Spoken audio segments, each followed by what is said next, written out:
महबूबा मुफ्ती ने वज़ीर दाखिला के जम्मू कश्मीर में दफा 370 की मनसूखी के बाद हालात बेहतर होने के बयान पर रद्द-ए-अमल जाहिर करते हुए कहा कि जमीनी सतह पर हालात बेहतर तब नजर आएंगे जब तक फौजी जमाव कम नहीं होगा। उन्होंने कहा कि अगर हालात ठीक हैं तो डर का माहौल क्यों है। महबूबा मुफ्ती ने पुलवामा दौरे के दौरान मीडिया से बात करते हुए इन ख्यालात का इजहार किया। इससे कबल उन्होंने डांगरपुरा पुलवामा में पार्टी वर्करों के इजलास से भी खिताब किया।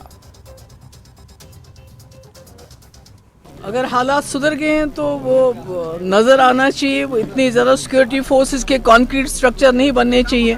पहले अगर वो टेंटों में रहते थे, अब उनके लिए कंक्रीट स्ट्रक्चर बन रहे हैं। लोग बात नहीं कर सकते हैं, जर्नलिस्ट काम नहीं कर पाते हैं, जेल हमारे भरे हुए हैं। तो अगर हालात सब कुछ ठीक ठाक है तो फिर वे इतना डर क्यों है उनको? कश्मीरियों से डरते क्यों हैं इतने? कश्मीरियों से इतना दबाव क्यों है? रोज़ ईडी के छापे, रोज़ एनआईए के छापे, क्यों लोगों को तंग करके रखा हुआ है?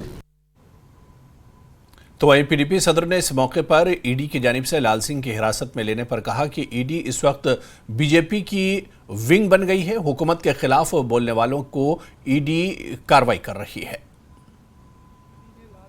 हिरासत में लिया है तो क्या साबित वजीर में रखते हैं। देखिए, मैं तो कोई उनकी वकालत नहीं करना चाहती, पर आजकल बीजेपी के जो ईडी है, बीजेपी का की एक शाख बनी हुई है। जहां भी इनको कोई आवाज़ उठाता है बीजेपी के खिलाफ, उसको ईडी के छापे पड़ते हैं।